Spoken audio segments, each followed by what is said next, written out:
One of my favorite football movies slash comedies of all time is The Waterboy. And I remember one scene in quote specifically in that movie. And it's when Bobby Boucher inadvertently lets his mother know that he's playing college football. And Kathy Bates, I don't remember what the fuck her name was in the movie, what her character name was. But I remember the quote that she says as she's losing her mind. And she says, "The chickens are coming home to roost, Bobby Boucher." And I kind of feel like that is the Buffalo Bills right now in a nutshell. The chickens have come home to roost. So the Philadelphia Eagles beat the Bills in overtime 37-34. The Bills are at 500 through 12 games and currently sit as we stream this live in 10th place in the AFC. Before I get going, I want to thank everybody, of course, for tuning in. Talking Buffalo, your weekday daily driver for Buffalo Sports Talk and more. Appreciate everybody who's listening to this sometime on Monday on the audio side. If you're listening to this on the video side, I'm actually live streaming right now, recording this late on a Sunday, maybe an hour or so. I don't know how long it's been since this Bills game ended. If you're watching this on my Facebook or if you're watching this on the YouTube channel, you want to leave a comment or a question, I'll try to get to some of them throughout the show. And I'm going to come clean with you. I have no set plan right now, no format. I mean, I got some notes scribbled down. Quite honestly, for me, I almost feel like this is emotional and mental therapy, therapeutic, just to be able to try to make some sense of this game and Sean McDermott and talk it out. I know there's a ton of really good Bills content creators out there who got live streams going on all over the place. This is not really going to be organized like that. Like I said, this is just me solo. No Tone Bucks this week.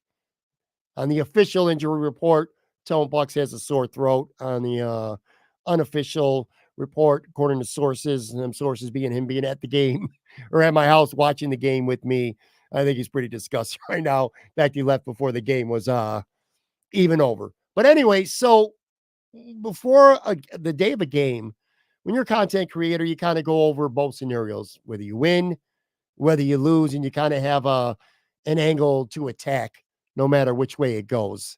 And I sat at the table before the game speaking with my wife, and I told her in the event that the Bills lost, and man, it really holds true now, that this is the day and this was the game where the sins of the Buffalo Bills past this season caught up to them today. And what I mean by that more specifically is this. First of all, if you didn't have a vested emotional interest in this game, what a great fucking football game this was. I've seen on Twitter some friends of mine who are not Bills fans on Facebook just talking about what a great NFL game this was. This might have been one of, arguably, maybe even the best game in the entire league this year. If you don't have any emotional invested interest in this. However, I certainly do. If you're watching this video or listening to this in podcast form, I'm sure you do as well. And when I say that the sins of the past for the Bills this season caught up to them today, what I mean is this. There were two games on the schedule. I said this weeks ago. I looked at them and I said, these are the two games on paper where I don't think the Bills should win. One of them was Cincinnati, and coming into this game, it was Philadelphia. And this loss stings in so many ways. Big picture, and of course, the game itself. But when I say sins of Buffalo's past, I'm going to go back to Denver, and I'm going to go back to New England. Those games, losing those games that they had no business losing, put the Bills in a position today where they were underdogs, not by much, 2.5, 3 points, but this almost felt like a must-win game because they lost that luxury of being able to go play a good game in Philly, lose, and be able to build off of it. And they did that because of the losses to shitty teams earlier in the season. This team's 6-6. And even if you accept the Philly loss, even if you say that the Bills shouldn't have won this game, which is not true, they absolutely should have won the fucking game. But even if you accept that, the Bills should still be 7-5 at worst right now, not 6-6. So the sins of their past have caught up to them. And again, I'm letting everybody know, because most people are listening to this on Monday, not watching this video, that I'm going to try to get some comments as they come in, or save them for the end of this stream. Hi of the moment. Hi, Patrick. Another heartbreaker yet. We're still live. Looking forward to your reaction. Well, I'm not looking forward to my reaction right now because I'm disgusted, man. Let me start with a stat. I dropped this on I saw it on Twitter. I put it on my Facebook. Ed Warner, formerly of ESPN, tweeted this out. The Bills are the 40th team since the 1970 merger to amass 500 yards, 10 third down conversions, and a positive turnover margin in a game. They are the first team to lose in that scenario. Teams were 39-0 entering today. So 40 times a team would put up 500 yards, convert at least 10 third downs, and win the turnover margin. And in 39 straight games, that team won. Not today. I don't even know where to start, folks. I am, the stress is high. The letdown level is high, very high. Not quite as high as Kansas City in 13 seconds.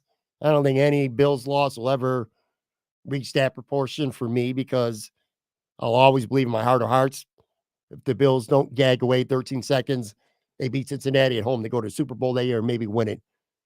So it's not that high, but this is still really, really fucking high, man. I'm talking Arizona Hail Mary a couple years ago, maybe on that level, maybe even a little bit worse. Half of me, and I'm sure a lot of you who are listening feel the same, that demoralized, defeated feeling. But it feels like with the Buffalo Bills, or just Buffalo sports teams in general, man, it happens so much that at least in some part you become partially numb. It's almost how I feel about it. I spent so much emotion, as I'm sure a lot of you did watching this game, that by the end of it, you just had nothing left in the tank. And I can't even imagine how a lot of these players feel. If we feel this some kind of way right now about this game, I can't even imagine how dejected and how demoralized the players and the coaching staff must feel right now. It is draining to be a fan of the Buffalo Bills. It has been, since they broke the drought. And it was obviously during the drought. But you know what? It's always easier during the drought because you expected them to suck. This year has gotten away from them to the point that this might be one of the most frustrating years I've ever can recall being as a Buffalo Bills fan, just because you see the potential, it's there.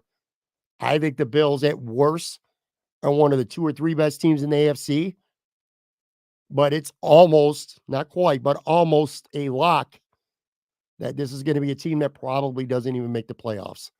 A top 2 or 3 team in the conference doesn't even make the playoffs, and that's where we are. And want to let you know, too, at this point, I will have much more. And again, I am literally going off the cuff here. I jotted down a couple thoughts, couple notes. That's it. On tomorrow night's show, I'm going to have a live stream with PK from the Buffalo Sports Collective. We're going to be on minutes after the Buffalo Sabres New York Rangers game. So we'll be talking about that game. And obviously, we'll be talking about this game. And I'm sure I'll have much more measured and maybe calculated thoughts at that time. So much shit had to happen at the end of this game, or it's various parts of this game, for the Bills to actually lose. And it's just unfreaking believable. Elliott's 59-yard field goal. Let me ask you this question out here, Bills fans, all right? Leave it in the comments on YouTube, email me, tweet at me, whatever. This is an honest-to-God question, and I'm not even joking. When he came out there to kick that 59-yard field goal, forget about Sean McDermott using a timeout and I'm using air quotes here on the video side, to ice the kicker. Forget about that shit. This was a 59.5-yard kick in the rain, I should say, shitty elements, 59.5 yards, Jason Sabuda. Thank God there was open bar during the game where I was at. Yeah, I guess so, man. But anyway, a 59-yard field goal, 59.5-yard field goal in the rain. at the end of the game, I felt like there was probably normally you probably make that kick maybe 2.5 out of 10 times. Those circumstances, the weather conditions, everything on the line, 59.5-yard field goal, maybe 2.5 times out of 10. I felt like there was almost a 100% chance that Elliott was making that field goal because, and I hate saying it this way, but it's the fucking facts. Because it's Buffalo. All right, let's just throw it out there. Because it's Buffalo, you feel like that kick's getting made. So that happens. And then the Bills get the ball in overtime, drive down, third down, and Josh Allen and Gabe Davis, both, by the way, who played magnificent games. I mean, Josh Allen was a superstar in this game. And Gabe Davis, after not doing shit for most of the last month, had a very good game. Not going to sit here, especially just an hour after the game, not being able to watch the film, not being able to know what the play call was, what side, if Gabe was going outside or inside. There was a full blitz on Josh Allen. He had to get rid of the ball quick. So let's not put it on either of them right now, at least. But just the fact that them two, if they're on the same page, the ball's thrown to where Gabe is, or Gabe runs to where the ball's supposed to be, any way you want to look at it, the game is over. The game is over right there. And we don't have to get aggravated at the end of the game. Then just fate, luck. So Philly gets the ball. The Bills have to settle for a field goal. And Philly gets the ball, and they're driving. And then A.J. Brown catches a pass. I can't remember the defender who knocked the ball out anymore, and it doesn't really fucking matter at this point, to be honest with you. But anyway, one step, two steps, kind of making the football move. Bam, bam. Ball gets knocked out. Fumble. Bills fall on the ball. Game over. Only it's ruled an incomplete pass. And we'll get to officiating in a minute. But that's one thing I really can't be on board with, blaming that specific play. It was just, it's bad luck. That's what I'm saying. Because it's Buffalo. It's just bad luck. If A.J. Brown has another half step or puts his shoulder upfield and the ball comes out, the game is quite literally over. Literally. That's it right there. The Bills fall on the ball. Game's over. So all three of those things have to happen for Philly to even be in a position to win the football game. And of course, we all know how it turned out. I'll say this too about the Bills defense. I mean, good freaking Jesus Christ, man. I can't remember a football team, and more specifically, a defense. And I'm starting to get heated. I can't help it. I'm trying to keep myself composed, but I'm really pissed off, man. When is the last time you've seen a defense in seemingly like by the time you go pee, the Bills defense was playing, considering the opponent and the talent level on the Eagles, they were playing by far their best game of the season, by far. And then 20 minutes later, they're quite literally playing their worst game of the entire season. It's like you get up, you go to the bathroom, they're playing great. You come out of the bathroom, and they can't make a fucking stop to save their lives on defense. It is frustrating. Looking at some numbers right now. First half, the Philadelphia Eagles only had 99 total yards on 6 drives, and the Bills forced 2 turnovers and scored points on both of them. Defense was lights out in the first half. Lights out. Second half, Philadelphia Eagles had 279 total yards and scored 30 points in the second half and overtime combined. 99 total yards in the first half, 279 in the second half, and in overtime. It is, I look at these numbers and I'm in real time here with you guys, and I'm just struggling to see how a defense could go from playing lights out to so bad. And it's frustrating too, because this game, Philadelphia, and we talked about it throughout the week, they went into Kansas City, won a tough road game. They got Dallas, they got Frisco coming up. As good as Buffalo is, as dangerous as the Buffalo Bills are, all week long, I heard about it. We talked about it on this podcast, said this could actually be a trap game for the Eagles because of what they got coming up, and they just went. They got their revenge from the Super Bowl rematch. This is a ripe game for them to come in, and the Bills, for them to be a trap game. And it was, because the Philadelphia Eagles sucked in the first half. I mean, they were terrible, especially on defense. They were begging to just let this game get out of hand.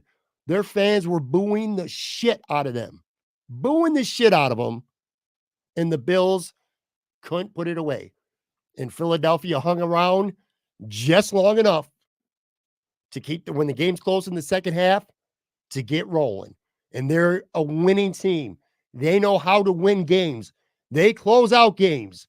You know who doesn't win and close out games? Sean McDermott. That's who does not close out games and does not win games unless you want to brag about them beating the shit out of the New England Patriots and the New York Jets and shitty quarterbacks and rookie quarterbacks of the world over the last 4 or 5 years. All these regular season wins, mostly against shit teams. The Bills are a great football team at times. They're a powerhouse. If they're better than you, they'll put that foot on the gas. They will choke you out. They will run roughshod all over you. But you punch them in the face. You play physical with this team. You play tough. You hang out to the end of the game. You're staying in the game. And the Bills, more often than not, or at the very least, more than they should, considering how good this football team is and has been, find ways to lose these type of games. Period. Point blank. End of story. Sean McDermott was outcoached tonight, whatever you want to call it, in the second half so bad that it is ridiculous, man. It is absolutely ridiculous. Philly made adjustments. You could see it on offense, started running RPOs, doing all kind of stuff that worked, and the Bills changed nothing. No adjustments, nothing. I'm mad at Sean McDermott, the head coach. I am mad at Sean McDermott, the defensive coordinator. You add them both up, and I'm pretty much done with this guy. Here's what I'm going to do real quick, and I mean quite literally a 5-second break. I'm going to take a 5-second commercial break. Got to be able to bake in the ads for the video side anyway. So I'm going to be back literally in 5 seconds. We're going to pick right back up.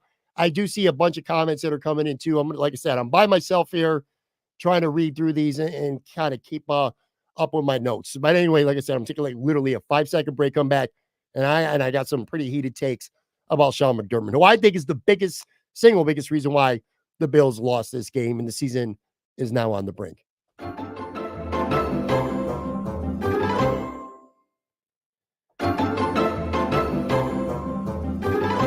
All right, I am back in all kinds of sloppy, unorganized fashion right now, just railing about this game. Like I said, a little bit of emotional and just emotional therapy. I guess we'll leave it at that. I'm just so disgusted right now. And more specifically, I want to get back to Sean McDermott. You know, I talked about it. I said how he was before the break, how badly he was being outcoached in the second half. And it's just so visible for everybody to see, man. Especially, you know, if you have no horse in this race and you're watching this game unbiased, you could see it. You could see the adjustments Philly made, and you can see, especially on the Buffalo defense, how they did absolutely nothing. Let Philadelphia completely and utterly dictate this game and how it was going in the second half. Let's start with Sean McDermott, the head coach, because maybe more than anything about the defense specifically that pisses me off at the end of the game. So there's 25 seconds left. There's the end of regulation. The Bills have 2 timeouts. There's 25 seconds left. Sean McDermott uses a timeout to ice Elliott, the kicker. He's about to try a 59-yard field goal. Philadelphia's out of timeouts. I think it was an incomplete pass on 3rd down. So it's 4th and 17. They elect to try a 59.5-yard field goal. They line up, and Sean McDermott decides to use one of his 2 timeouts remaining to, again, ice the kicker. Clearly didn't work. Maybe he didn't know who the other freaking kicker on the other sideline was in the history he has of making clutch kicks. But anyway, that's not my point. Philadelphia makes the kick, of course, and there's 20 seconds left on the clock. Then they kick the ball through the end zone. The Bills have the ball at their own 25-yard line, and there's 20 seconds left, and the Bills only have 1 timeout left when they should have had 2. So that's a big mistake right there. But this is what pisses me off. This really pisses me off, man. Fuck, it pisses me off. 20 seconds left, 1 timeout. You have an all-world quarterback.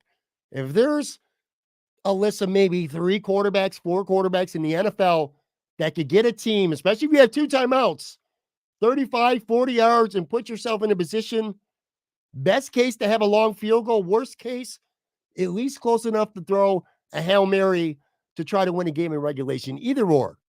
Josh Allen's on that short list, man. Josh Allen is on that short list. And what does Sean McDermott elect to do? Take a fucking knee and play for overtime. How you are cowardly enough to not utilize your superstar quarterback who played this game like a superstar and not even attempt. It's first down. Throw a pass. If it's not there, tell Josh to throw the ball in the fucking stadium, the seats. Okay? Then you run the ball in second. Then you take a knee. Philadelphia's powerless to stop the clock. But you got at least one timeout. You should have two. Tell me you can't move the ball with 20 seconds left. Say from the 25 to the out to maybe the 40, get a 15-yard play on first down. Philadelphia's going to be playing back because they don't want to give up anything. Use a timeout. You guys still got maybe one or two plays left. And then you'd have another timeout. It was not likely, but it was at least possible that with somebody like Josh Allen, the Bills, and we've seen them do it before. Remember the Minnesota game last year, where after they blew the game in regulation, came right down the field with just seconds left to kick a field goal and send it to overtime? Didn't even do it. Just took a knee, surrendered, went in overtime. That makes me hate him right there. That alone, man. Josh Allen is playing out of his mind. He's making plays all over the place, and you're not even going to give him an opportunity to win the game in the last 20 seconds. I mean, Jesus Christ, we say 13 seconds all the time. Does he got that bad of a memory? Does he not remember the Chiefs playoff game from 2 years ago? Take a stab, man. And if it's a first down, it's an ugly play, and it don't look like you got it, then you play for overtime. So that's him as the head coach. Just cowardly, man. But also defensive coordinator. You want to take over the reins on defense. You want to call the plays. You want to be the defensive coordinator. I still think that was a mistake, trying to be the head coach and the defensive coordinator. Too much shit on his plate. But you look at this defense. I talked about the first half, how great they were. 6 Philly drives, 99 yards. They forced 2 turnovers. Bam. That's what you want. That's what you want. Second half, different story. From the time it was 17-7 Buffalo in the third quarter, here comes these are the rest of the Philadelphia Eagles drives for the game. Touchdown, 6 plays, 62 yards. Touchdown drive right there. Next drive, 7 plays, 75 yards. Touchdown. Next drive, 3 plays, 24 yards. Now, granted, this was after one of the few mistakes Josh Allen made the whole game, a pretty bad interception. But still, they take over at the 24-yard line. 3 plays, 24 yards, touchdown. 3 straight touchdowns for the Eagles. Then the defense finally plays well for a series. They force a 3 and out. Then Philadelphia gets the ball back. You got a chance to close the game out. 9 plays, 34 yards, capped off by the 59-yard field goal.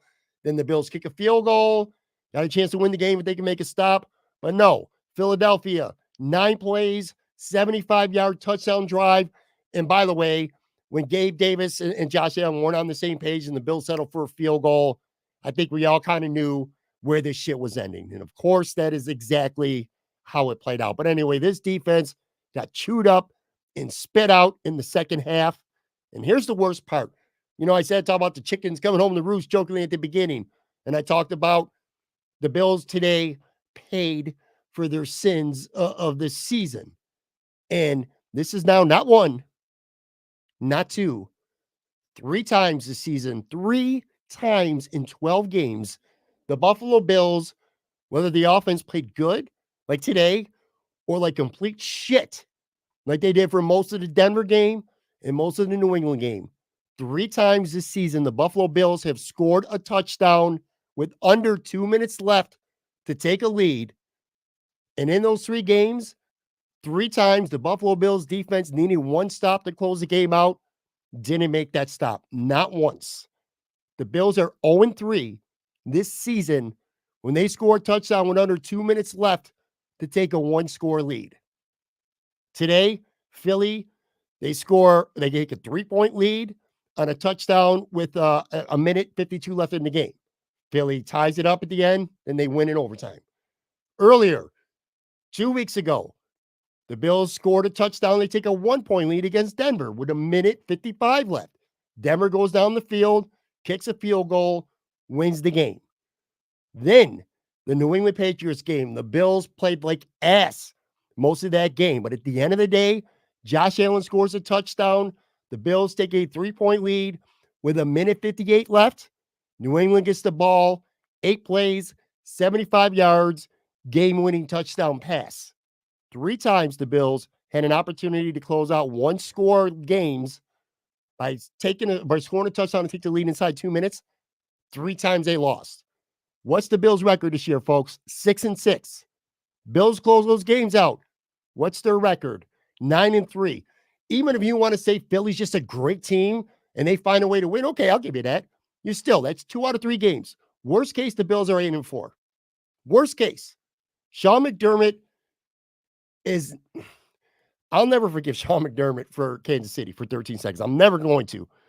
And today, not even trying to take a shot in the last 20 seconds, not even taking a stab on a first down play and seeing what comes of it with your all-world quarterback playing a great game like the superstar player that we all know he can be, and he was today. And settling for overtime 100% seals it for me. Even if the Bills had won the game in overtime, if Josh and Gabe are on the same page on that pass and they win the game, doesn't change how I feel about Sean McDermott. I am out on Sean McDermott. I know a lot of you are too. But here's the problem. He ain't getting fired. He's not getting fired.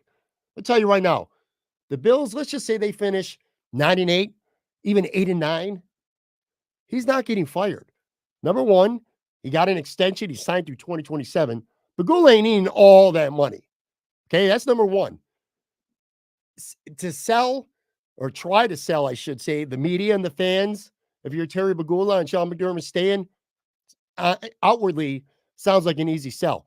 Well, they made the playoffs 4 straight years, 5 of his 6 years as head coach. Well, the Bills have won at least 10 games 4 straight years. They've won 13 games in 2 of those 4 years. This is just a down year. Lost a lot of close games. Things didn't go our way. We had major injuries. It's just a down year. We'll be back and we'll be better next year. That is Terry Pegula if Terry Pegula actually ever fucking spoke to the media or to the fans. He's not going to. But that's probably the internal conversations, that he would have when it comes to evaluating Sean McDermott. Sean McDermott, unless maybe they lose out, maybe something gets done about that. To me, the only way Sean McDermott is getting fired after this season is if Josh Allen himself were to go to Terry Pegula and say, look, man, I can't win with this guy. This guy's wasting my prime years. I'm getting really unhappy. We got to make a change. We got to do something.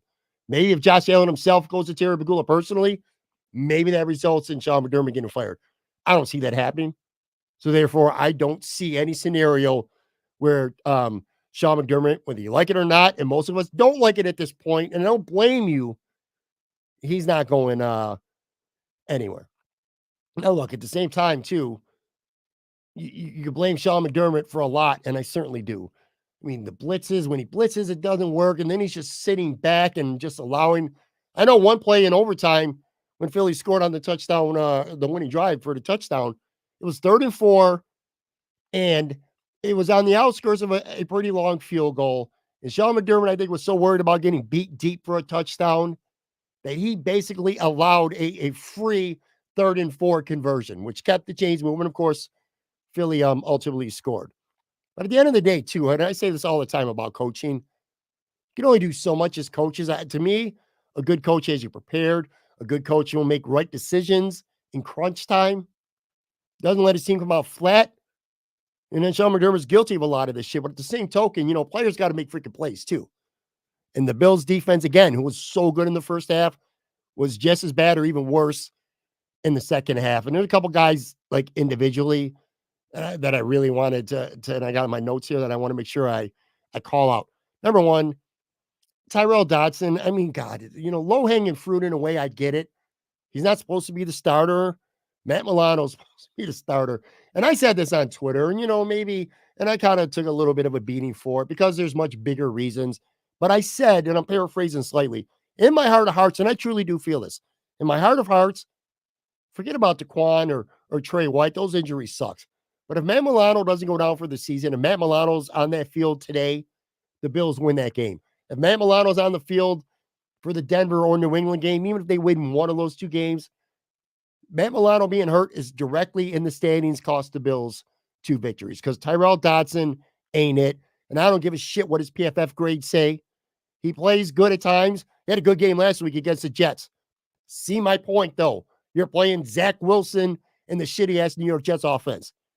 These are good teams, and we knew this was coming.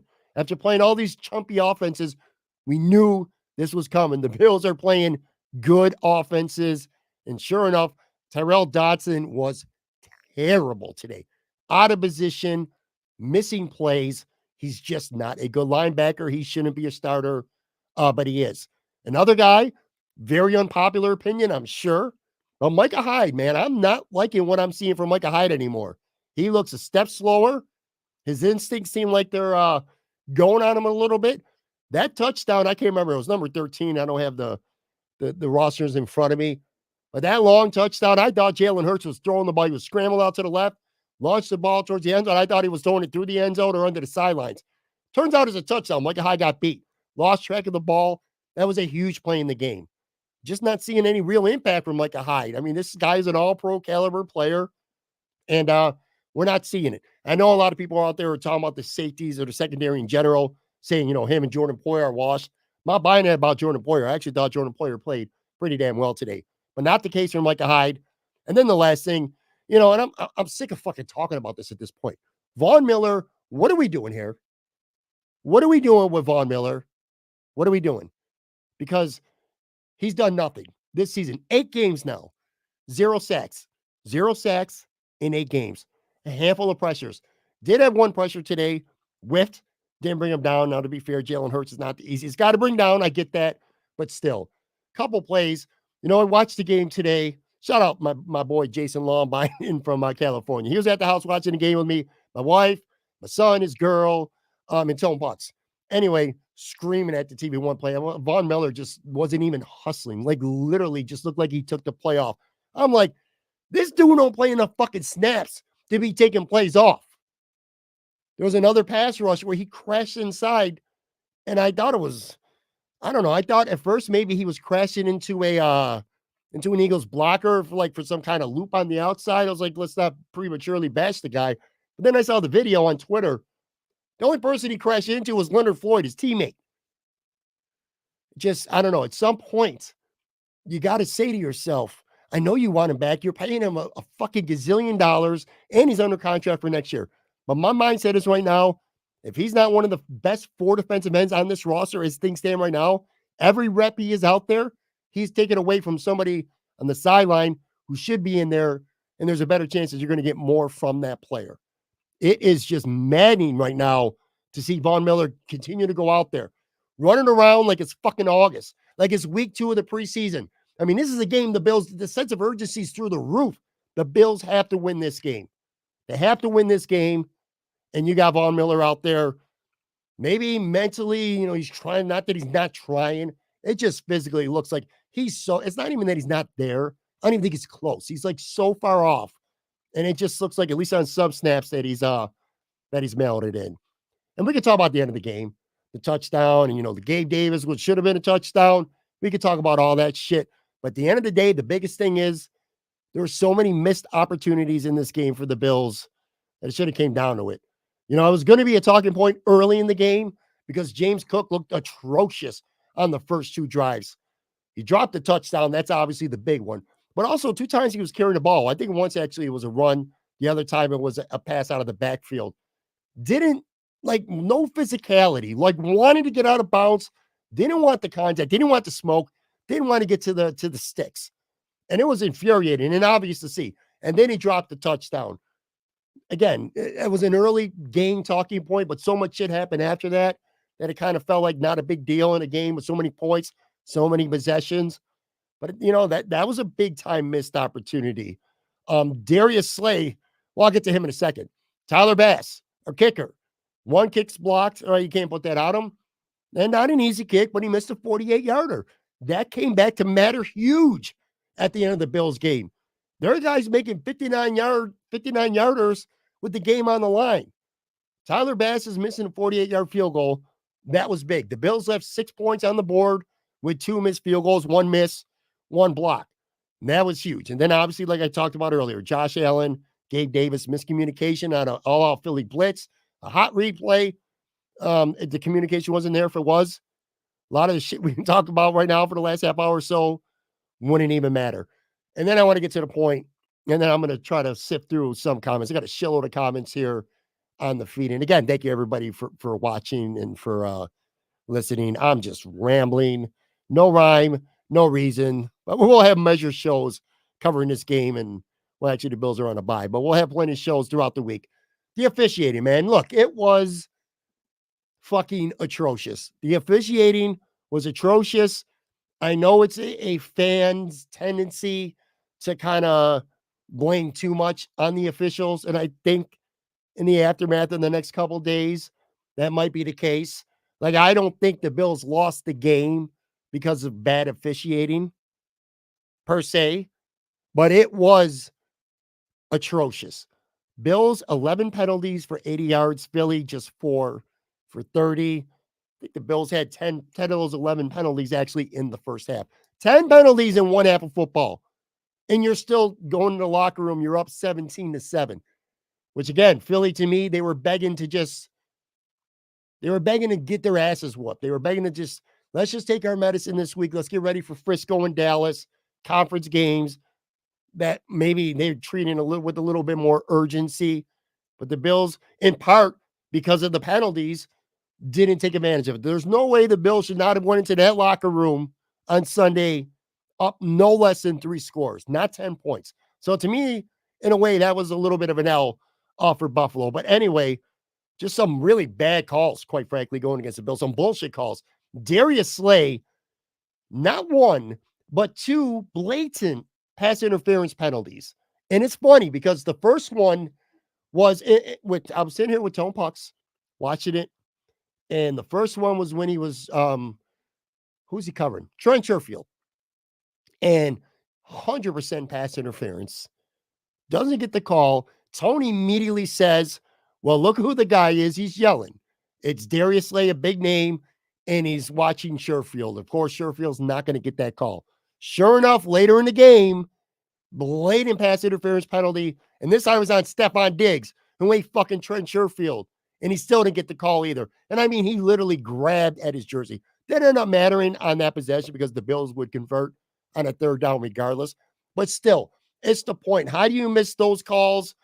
Kincaid, not intentional, but on one pass, so he didn't come down with. The guy got his forearm into his head. That's a hit to the head. Defenseless receiver. That should have been a penalty. And then the big one near the end of the first half, Josh Allen literally gets horse collared right in front of a referee. Not only did they not call the horse collar, but they also call intentional grounding on Josh Allen, who's throwing the ball as he's hitting the ground in the vicinity, at least, of Gabe Davis. And the ball didn't come close to him because he literally was getting hit when he threw the fucking football. But the referee still called intentional grounding. You know, it's bad enough you missed a horse collar. You could at least got together with your crew and said, all right, well, we missed a horse collar. We know that should have been a penalty. Let's at least not call intentional grounding. But they did. It didn't matter, by the way, because guess what? Tyler Bass's field goal got fucking blocked. So that ended up being huge.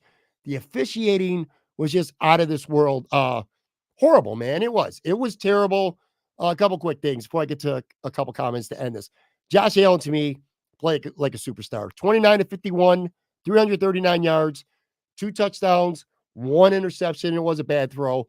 Outside, though, he played phenomenal. 9 carries, 81 yards, 2 touchdowns, avoided sacks, made plays with his legs, put this team on his back offensively, and willed them to what should have been, no ifs, ands, and buts about it, a victory. Josh Allen, to me, this was the MVP caliber quarterback that he's capable of being, and it's the MVP caliber quarterback that the Bills need to be able to go into a city like Philadelphia and win a game, which they should have done.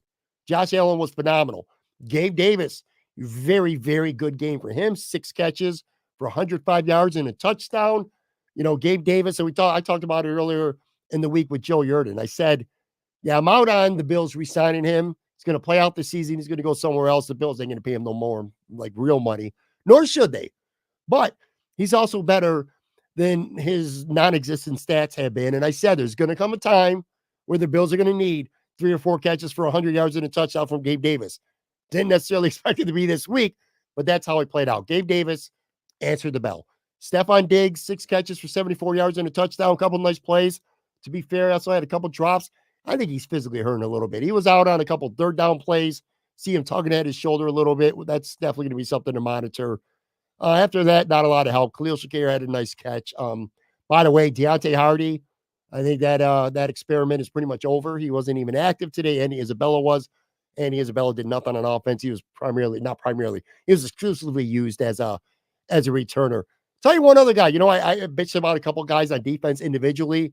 Terrell Dodson, Micah Hyde, Von Miller. One guy I want to talk about on offense, Trent Sherfield. This was a guy who was good in Miami last year. I was expecting him to have a meaningful contributing role to this offense, be a really nice complimentary piece. Well, where the hell is that? Where is that shit? Because I'm not seeing it. He's done nothing this year. 3 targets today, 0 catches. And on 2 of those 3 targets, I don't even think Trent Field knew he was supposed to get the ball. One of them was a hot quick screen. He never even looked. And the play was set up too. He catches that ball. He's got an easy 8 yards. The blocks were in front of him. Didn't even look for the ball. He looked out. He went to the sidelines. He was confused, like he didn't know what the play call was. Really, really frustrating to see. And to put a wrap on this, look, man, the Bills are 6-6 and they're 10th in the AFC. That is just hard to fathom right now. If you had told me in August the Bills are going to play some shitty football, I'm like, maybe we're talking 7-3 or not 7-3, maybe 8-4. Worst case, if a lot of shit is going wrong, 7-5. I never thought the Bills would be 6-6 after 12 games. And I keep harping on it because I have to. This game shouldn't have felt like a make or break game. The Bills are playing the best team record-wise in the NFL on the road. Should have won the game. And it would be frustrating no matter what. If the Bills would have been 10-1 coming into this game and still lost in the manner that they did today, it would be hard to digest and we'd be stressed out and annoyed. But it would have just been one game. All right, now we're 9-3. All right, now we're 8-4. But no, because the Bills absolutely fucking blew it against the Denver Broncos and against the New England Patriots. Mac Jones, oh my God. You watch that Giants-Patriots game today? Holy shit, was he ever so bad? Got benched for like second time in a row or second time in 3 weeks. It's unbelievable that the Bills could lose to the Patriots. I mean, that shit hurts a lot more to me than losing to a 10-1 now Philadelphia Eagles team. And Denver's pretty good on paper or record-wise too, and they're playing much better. But still, the game was over. You won it. All you had to do was not have 12 fucking guys on the field for a special teams field goal at the end of the game, and you win. Bills special teams has been atrocious this year. What a train wreck. What an absolute, utter disappointment the Bills special team has been all season long. All right, these might be a little bit out of order. I'm going to sift through these, see if I can get to a couple of them. I'll read a few out loud, maybe a couple questions that'll be in there I can answer. Trey Williams, hopefully we lose a couple more so McDermott is gone and we get Ben Johnson. Ben Johnson, for everyone out there who might not know, he's the offensive coordinator for Detroit Lions. He'll be a hot ticket hire, I think, this offseason. Anyway, I already trust that. There's just no way that Sean McDermott's he's just not going to get fired. Chris Mulvaney, I thought they would miss with all the weather and field conditions. Hell of a kick. You know what? Good point, Chris, because let's give some credit to Elliott. I mean, the game's on the line, 59.5-yard field goal in the rain, and he nails it. So yeah, head off to him, man. That was a great kick by him. Wyoming Trout, I thought coach was too conservative. We were in 4-down territory. We had to score a touchdown to win and end the game. I didn't listen to Sean McDermott's press conference, and I didn't frankly want to because I probably would just get more annoyed. I can't fucking stand listening to him after a Bills loss, especially. He did suggest, I think it was 4th and 7. I don't blame the Bills for kicking the field goal in that circumstance. He hinted if it would have been 4th and 2 or 4th and 3, he would have had a tough decision to make. But look, the game was there, man. They caught him in a blitz. Tony Romo called it on TV. By the way, great job for Tony Romo to diagnose what was coming. We saw the blitz. He said it was coming, and it was coming. And Gabe Davis was there. If Josh Allen could have held the ball maybe for another half second, that play probably goes for the touchdown. All right, let's get to a couple more here. Sorry, I'm kind of going out of order. Brian Hack. No one wants to see this defense in a game-ending scenario. Well, no, they don't, because I just talked about it a few minutes ago. 3 times this season, the Bills have scored a touchdown with less than 2 minutes left to go to give them a lead, and all 3 times, the Bills defense folded, they melted, whatever the fuck you wanna call it, and, sorry for the swearing, I'm still fired up, but anyway, 3 times, the opponent has went down and won. That is literally the difference between being 6-6 and 9-3. It's conceivable the Bills could have the best record in the AFC right now. The entire conference, had they just, or at least tied for it, had they just closed out games where they took a score lead when under 2 minutes left. Brian had those 50-50 calls, never go the Bills' way. I'm not sure what 50-50 calls you're referring to, but yeah. Okay. Trey Williams, the Eagles' right tackle, admitted he couldn't believe the Bills allowed Jalen to run in for the touchdown in overtime because that exact play is a staple in the Eagles' offense. I didn't hear any of that comments. Post game, I will say, when it comes to the Bills' defense, Lane Johnson, the All-Pro left tackle for or right tackle for the Eagles, did not play, and I thought that was an advantage to Buffalo. And in the first half, it certainly was. The Bills' defensive line was on fire in the first half. Leonard Floyd was great in the first half. I don't think I called his name in the second half. I don't think anybody on the defense really made a stop in the second half. Eye of the moment. Did D just collapse when it mattered? Is it really a Super Bowl caliber team McDermott has put his faith in, or more likely a false sense of security?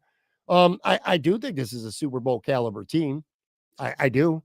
On paper, even with the injuries, we saw the offense, what they could do today. Sean McDermott's supposed to be a defensive minded head coach. He's the defensive coordinator of this football team. Where's the defense for 4 quarters? Where's the defense to close out games when it matters? Roy Collins, McClappy did it again.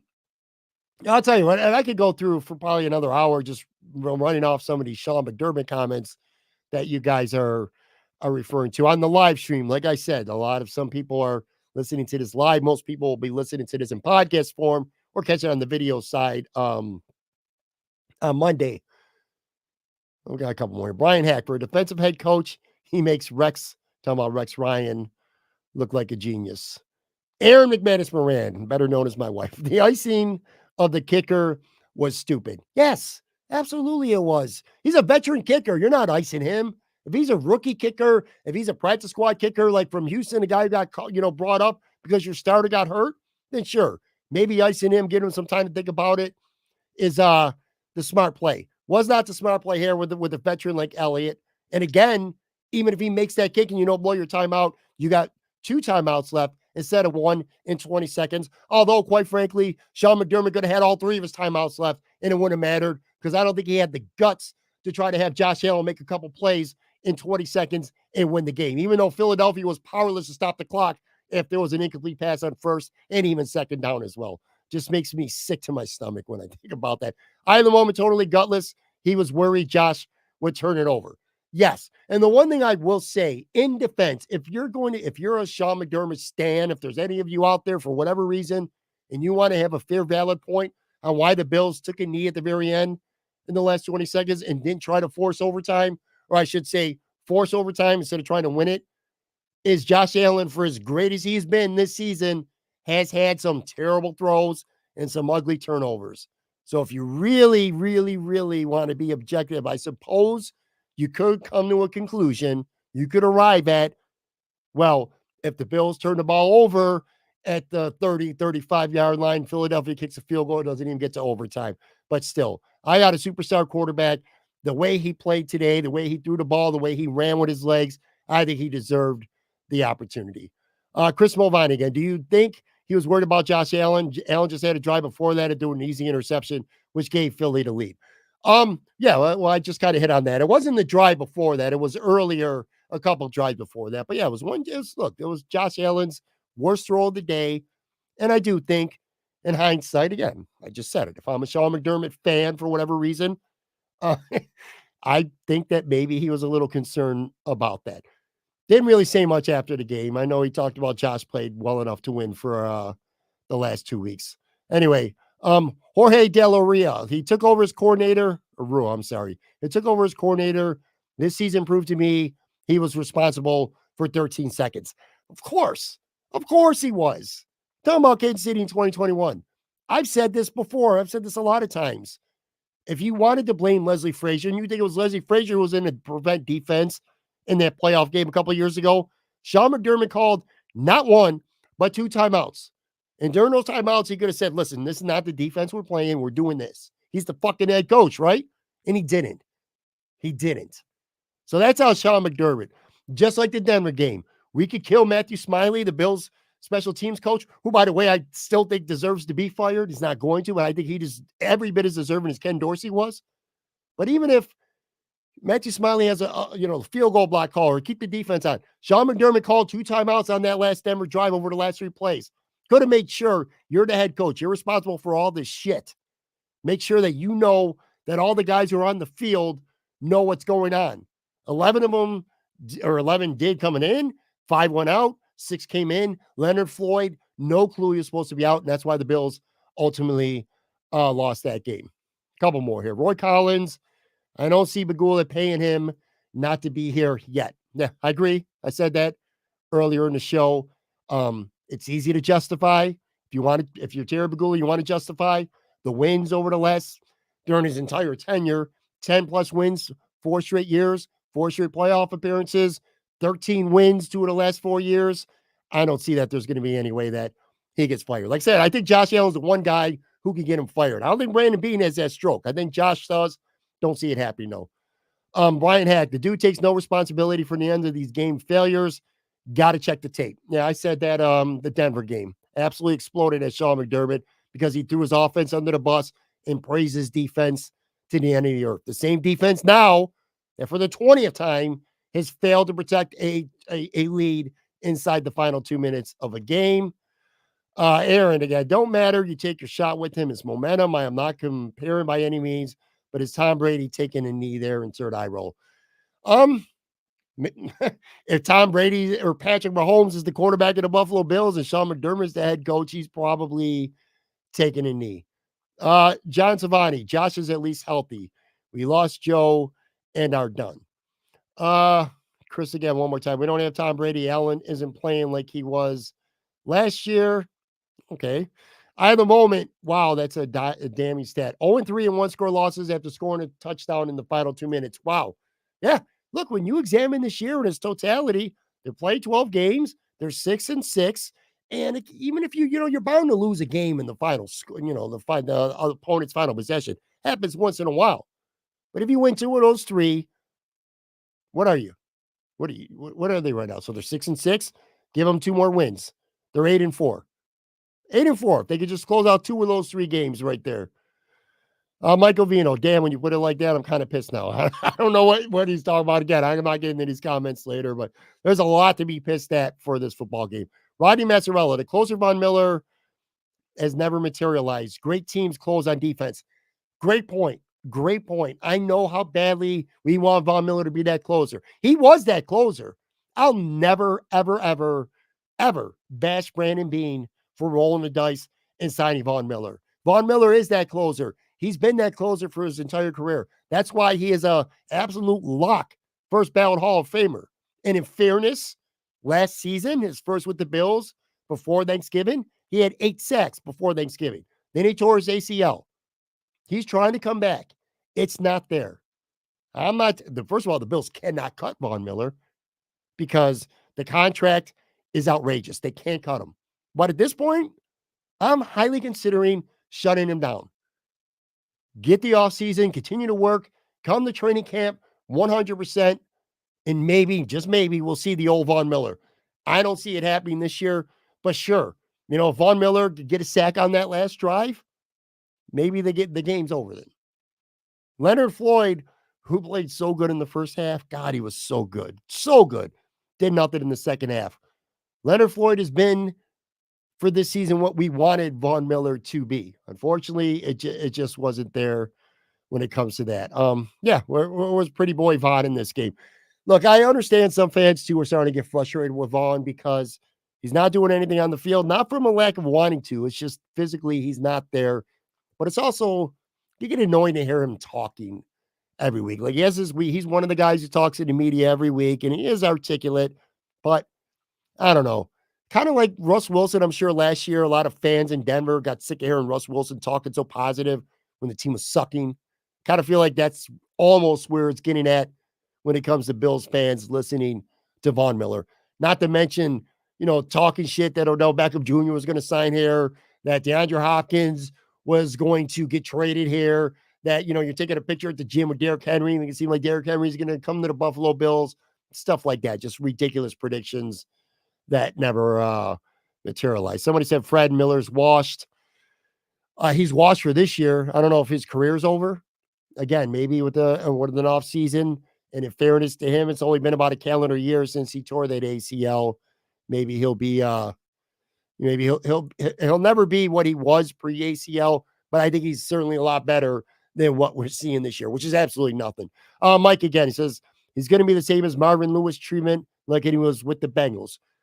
Yeah, we're not seeing anything otherwise to suggest that. I mean, he has won some playoff games, but sure, Marvin Lewis was really good in the regular season. The Bengals would always beat teams that they were supposed to beat when Marvin Lewis was the head coach. Then they'd get into the playoffs. They'd have their worst game of the season, and they would lose in the first round. At least Sean McDermott's been waiting to the divisional round for the most part to do that. Couple more here, and then we're going to be done. Roy Collins. Hyde gave up 2 touchdowns. I talked about him earlier. I thought he was terrible. I think Micah Hyde had maybe 1 or 2 good games this season. He's not the same Micah Hyde. And I know Jordan Poyer's getting a lot of the attention. I'm fine. I thought Jordan Poyer early on was playing shitty, but I think he's come on. I think Jordan Poyer's been an asset to the Bills over the last, say, 4 to 6 games. But I'm not seeing him with Micah Hyde. Problem is, what are you going to do about it? You don't have any better alternatives. Taylor Rapp, who was out for this game, concussion or neck or whatever it was, he didn't play. But even if he did, he's not going to get he's not getting on the field ahead of Micah Hyde. And Taylor Rapp hasn't done shit anyway. So, I don't know. It's just not much you can do about it. Micah Hyde's a free agent. At this point, I would say it's probably looking unlikely that the Bills would want him back. Brian, again, Hyde's neck injury has him washed. I don't know how much it is for the neck, but sure. Also says Jordan Phillips good for 1 or 2 dumb penalties per game. Dude, if you were sitting in my living room today watching the game, I absolutely screamed at the television. It's like Jordan Phillips wants to get 1 or 2 dumb penalties a game. He makes enough splash plays that Sean McDermott wants him on the field because he can make a positive impact. Just does some really boneheaded shit, though, man. I have the moment. He should be in rehab or he should be retired. Someone should know this. Talking about Von Miller again. Jorge says, agreed with Cook. He could have tried for the first down early in the game instead of just sliding out of bounds. Yeah, twice. 2 times he had the ball. One was a reception. I think one was a run. And both times he looked like he had no interest in trying to put his shoulder down and move the chains. Didn't even try. And it really hit me because after the Denver game, when he got benched for a quarter and a half, from that game on and then all through the Jets game, dude was playing like his hair was on fire. He was running mean and with a purpose. Really, really good. And then today, first couple touches, that happened. And then he dropped the touchdown. It was fucking big, man. It was big. And I really liked Ty Johnson, by the way. James Cook played better as the game went on, okay? He did some good things. Had a really nice catch along the sidelines, or a nice run after a catch, I should say. So it's not like James Cook was terrible for the whole game. Terrible start to the game, though. But anyway, I like what I'm seeing from Ty Johnson 2 straight weeks now. I'm good with seeing more Ty Johnson going forward. I think you Leonard Fournette fans are going to have to wait a while. Roy Collins, 93 offensive snaps in regulation and still can't win the game. That's just playing sad. Sure is. It sure is, Roy. But, you score, 31 points in regulation? The offense certainly did his job.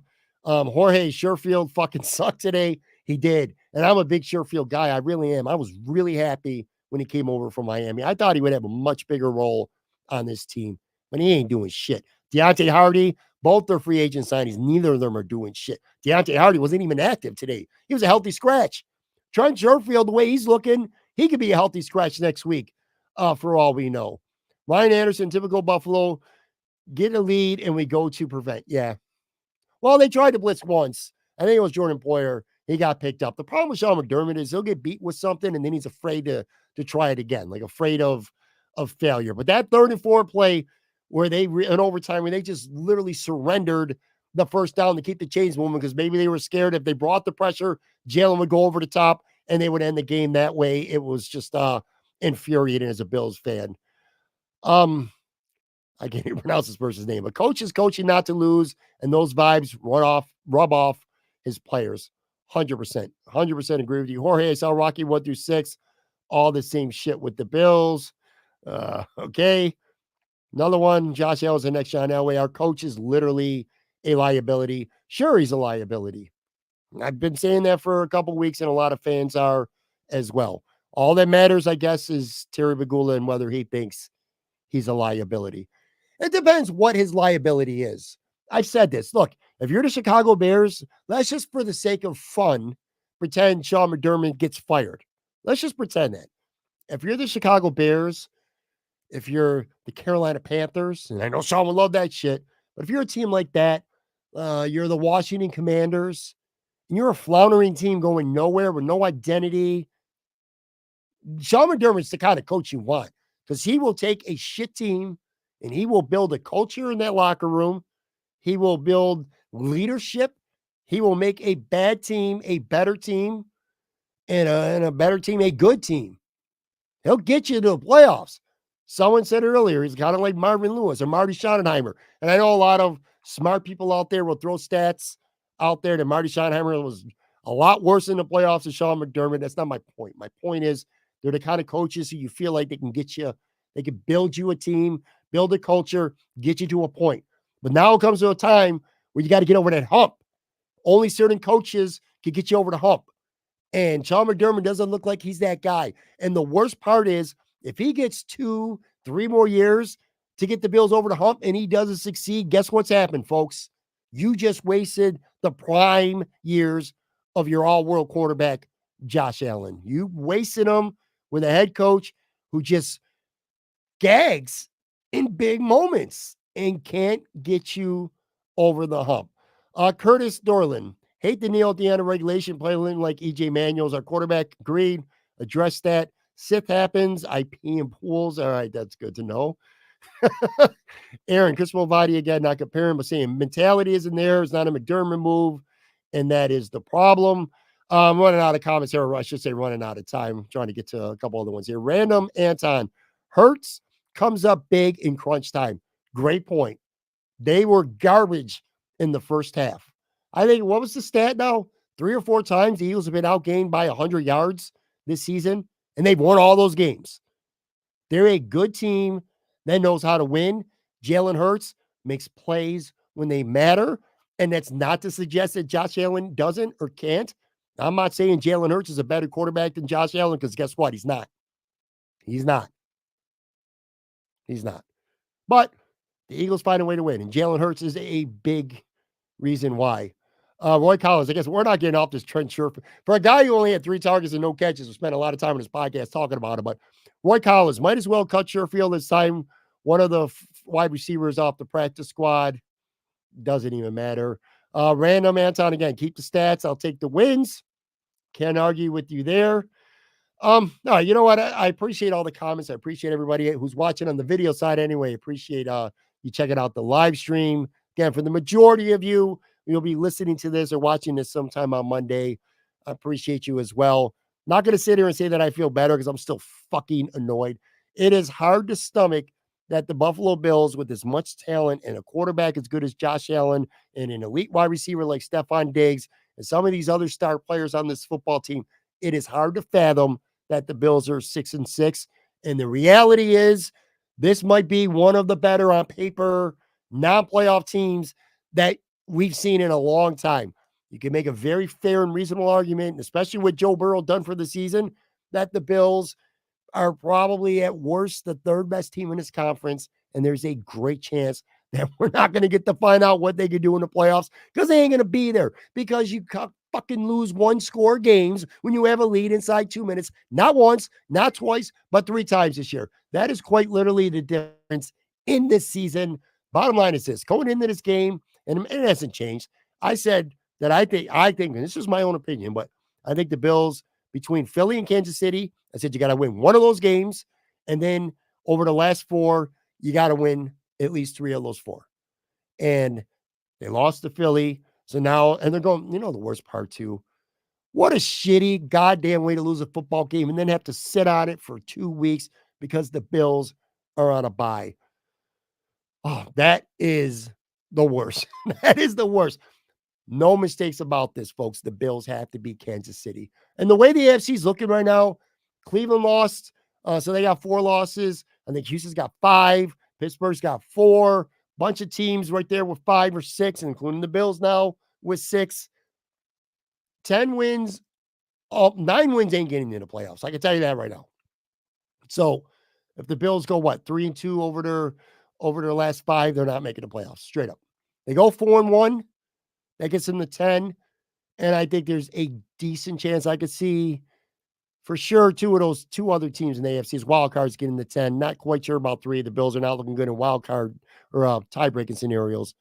But 4-1, probably at 10 wins, get you into the playoffs. Obviously, winning out, they can still win 11 games. That's their backs now, 11-6. But you look at the schedule, you're at Kansas City. That's obviously a tough game.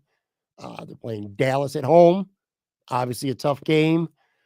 They're playing on the road against the Chargers, such an enigma, such a high-powered offense.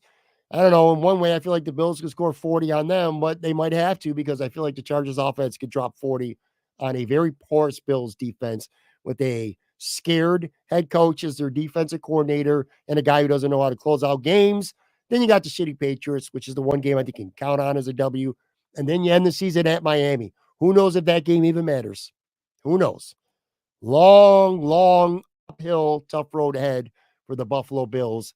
Today's loss, not a season ender officially, but it really, really hurts. Anyway, it's going to do it. Thank you again so much for tuning in. Thank you, people on the YouTube or Facebook side that chimed in with your comments and your questions. Appreciate those as always as well. I'll be back, like I said, late Monday night, post Sabres game, post Sabres Rangers game.